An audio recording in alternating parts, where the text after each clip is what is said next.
Now then, how's it going and welcome to the channel. The following is taken from my podcast The Film Fella and Friends and is part of the Real Natter series. In this one I'm joined by the host of the podcast That Song From That Movie, Dietrich Jeffries, and entertainment journalist and Spidey fanatic Eammon Jacobs, as we talk all things Spider-Man and more specifically Miles Morales. This is a four-parter to cover the four areas we ended up discussing. Part 1 goes over Miles' comic book origins and introduction, Part 2 covers the 2018 film Spider-Man Into the Spider-Verse, Part 3 the subsequent soundtrack to said movie, and finally Part 4 covering the much acclaimed new Insomniac Games Miles Morales game on the PlayStation 4 and 5. For the full entire podcast, head over to your favourite podcast player and search for The Film Fella and Friends. If you enjoyed this video, don't forget to subscribe and chuck us a cheeky like for more content like this very soon. Anyway, enough from me, on with the show!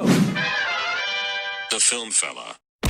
I don't know, man. Just to get back onto the Spider-Verse side of things, one of the things I really, really loved was the soundtrack and the score. Like Daniel Pemberton's score. I see what you're doing here.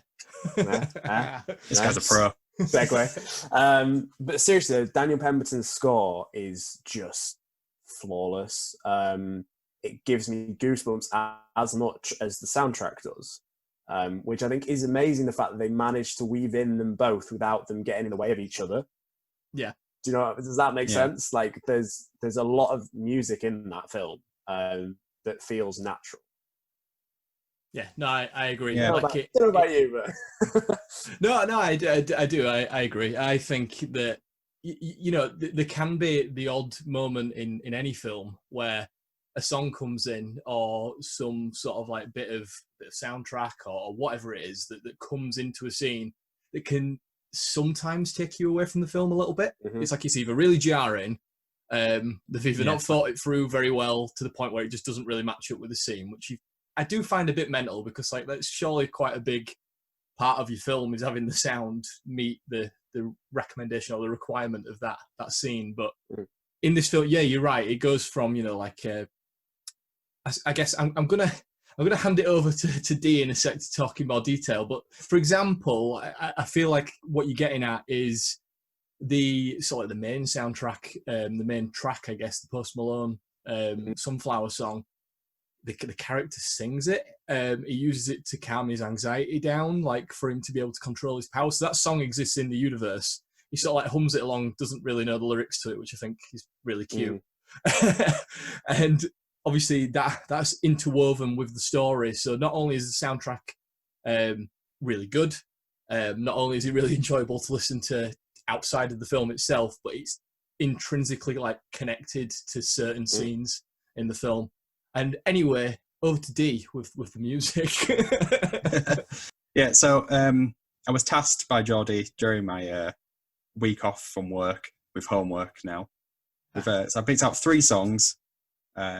Start with Sunflower, seeing as that's where we were before I took us on a tangent.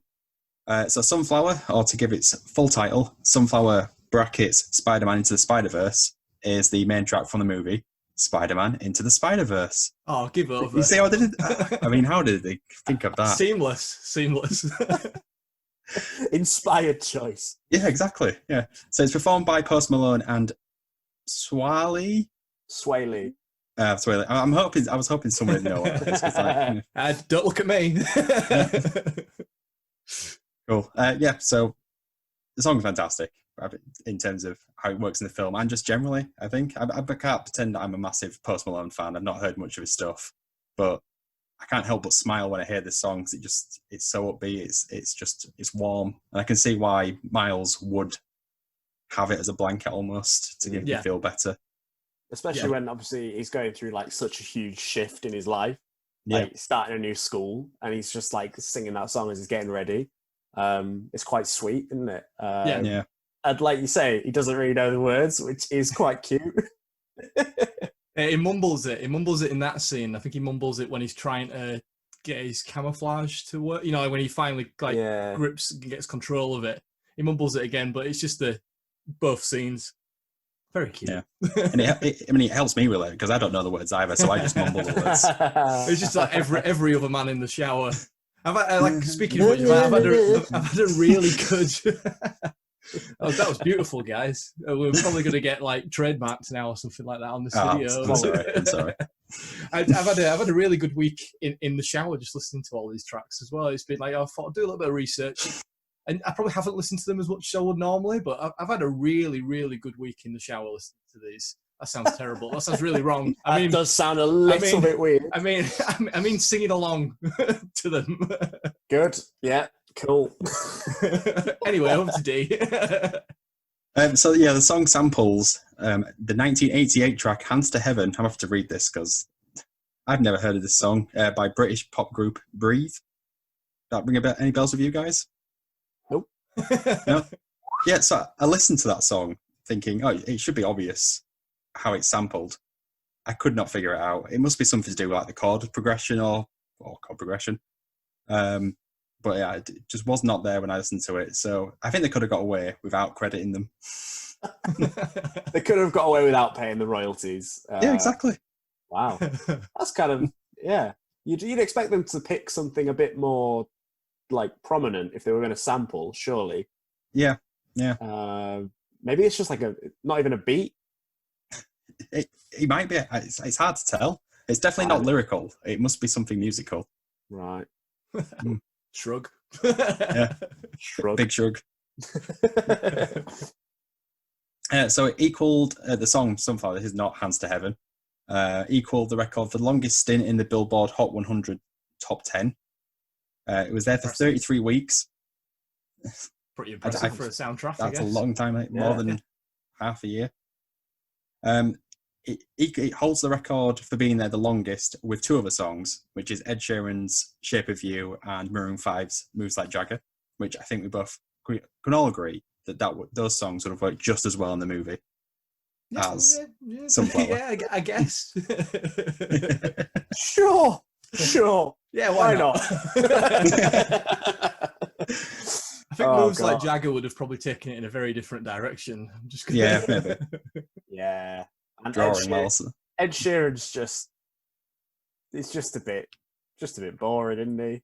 Wasn't there a time where most animated films were kind of using one of those two songs just like as the credits song? You'd have like the animated characters dancing. I honestly can't pick out what film I'm thinking of. No, like like a Hotel in Transylvania one or something Minions, like that. Where yeah. Or was it Sing? Was it called? Oh God, no. Ed Sheeran needs to stay away from Spider-Man. He says, as a pasty white ginger man, you'd think I'd be all for him, but get in the sea. I'm sure he's not bothered by me saying this. He's got a lot more money than I have. So. Yeah, maybe we compare him with Tom Holland's Spider-Man. Yeah. Okay. This tangent's moving on from Ed Sheeran. Quick, another song. Yeah, so the last fact I've got here about Sunflower is that it has 1.2 billion views on YouTube, which I'm assuming is a figure that Geordie hopes this video is going to do today. Oh yeah, totally. Honestly, this is the dream team. I told you, this is what I expect going forward. We're going to blow up. Be expecting the Spotify check soon, yeah? Yeah, yeah, man. Like old 12p or whatever it is that comes from this. Right. 12 billion streams, though. That's a lot. 1.2, sorry. Oh, so 1.2, sorry. I don't know where I got 12 from. Did I say 12? Even so, 1.2 is still... It's a It's lot. a staggering amount of players. I don't tend to watch many music videos these days anyway. Like I have had people mention stuff to me about, oh, have you seen X music video? But I haven't really watched anything since like Scuzz disappeared off TV. So I just don't have, Kerrang and There's a Scuzz. Nice. Kerrang, yeah, in the comments down below, tell us if you know what Scuzz is. Put F in the chats for Scuzz, guys. F. Press F to pay respects. But yeah, I haven't watched anything. I obviously I don't know what I'm going to do with this video yet, but I did watch that video, so I'm part of that 1.2. I've downloaded it just to add in. So yeah, amazing. It is a really good music video actually for this. Is it not just the It's sort of clips, but it has the sort of words sort of fitted into the actual animation. like in his phone and things like that. Yeah, Yeah, like they've put a little bit of effort into it, which is nice. Yeah, exactly. Did you know that he's in the film? yes. So Post he Malone? plays Brooklyn Bystander. Does Post Malone? I don't know which Brooklyn Bystander out of the many hundreds that are in there, but yeah, he's in it. He's at the very end of the main credit, the top bit of the credits where it's the billing for the cast. It just goes Post Malone, Brooklyn Bystander, which in my notes I wrote lol because I thought it was quite interesting. Anyway, I mean, to be fair, Brooklyn Bystander sounds like a Post Malone song. Like it should be Yeah, a it does, title yeah. track on his new album. It also kind of sounds like some sort of like really obscure superhero. You know, it's just like I'm the Brooklyn Bystander. Like I don't know, eats hot dogs for a living. I don't know, fires mustard at That's people. a job. Like That is a job. That's Peter B. Parker, isn't it? That's what the B stands for. Yeah, pretty much. Nice. Stepping into DC Condiment King territory as well. I probably need to leave Condiment that alone. King, mate. Condiment King and Kite Man. Yeah, well, we Nice. could probably do an episode on the bloody Harley Quinn animated series at some point as well. True, You know, yeah, it's all yeah. sorts there. Anyway, I'm digressing. You got other tracks that you want to tell us about? But yeah, I've got two more. The next one I've got is "What's Up Danger" Of course. by Blackway and Black Caviar. So it's the second actual physical single release from the film. So I would say if Sunflower is the sort of soundtrack of the movie, this is the soundtrack to the scene. Because as far as I'm aware, this is the one pumping during the leap of faith scene. It is. Yeah. Which is, I mean, as we've already sort of mentioned, this is one of the best superhero moments in movies, really. Yeah, I agreed. Like, no argument from me there. It goes.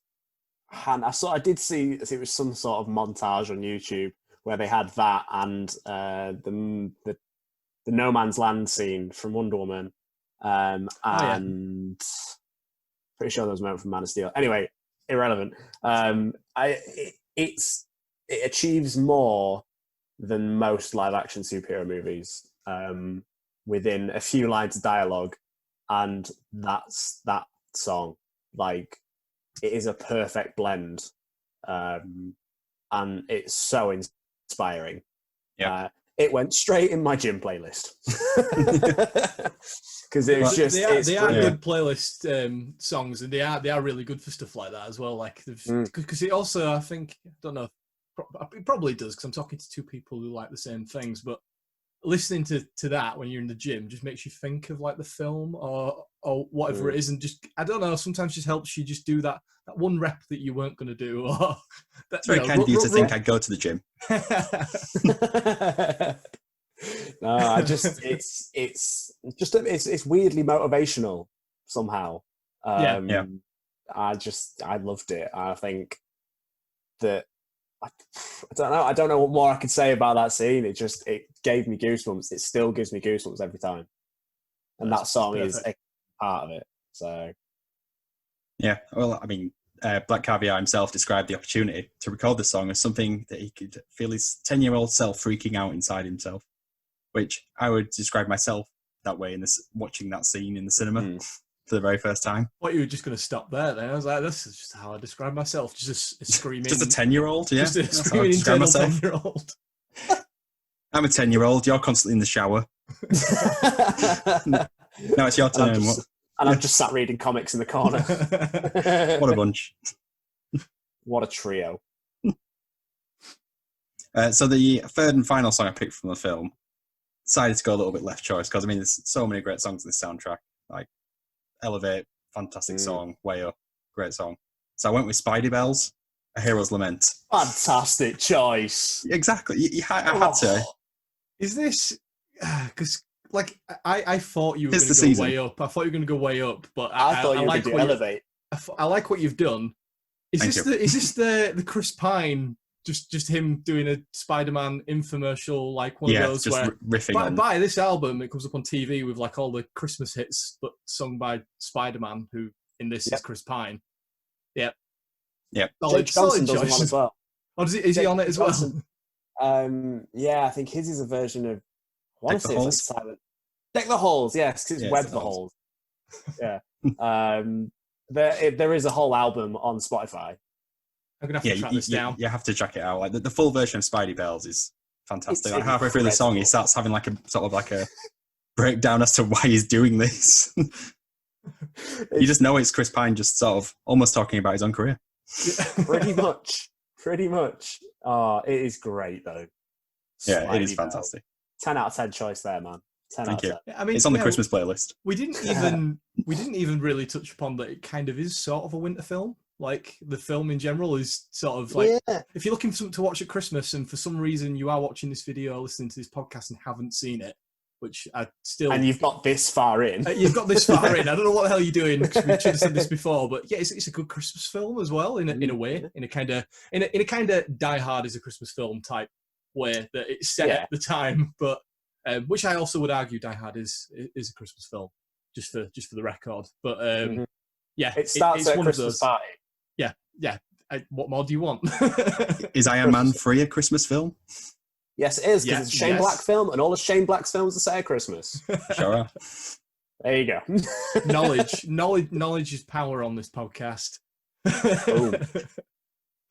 Is there anything you've got to tell us about that, other than it's Chris Pine losing his mind? That's pretty much it, yeah. It's Chris Pine losing his mind. I had to go for that one out of all the options that were available. I have a very, I don't know if you guys know this, it's a very small Chris Pine fact, and I know we're segueing, but I did tell you this will happen a lot on this podcast, but he actually attended Leeds University during his studying time. My friend lived on the same street as him. What, in Leeds? Unfortunately not when he was there, but still.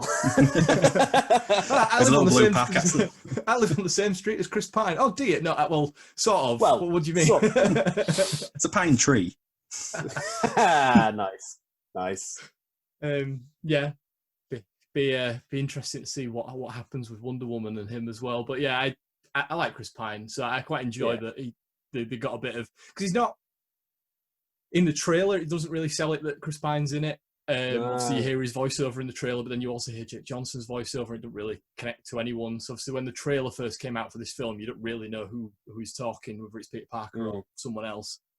And obviously, as it's the Spider-Verse, there's multiple of them. So he doesn't get, I won't spoil it if for some reason someone still hasn't watched it, but he doesn't get that long in the film, really. No.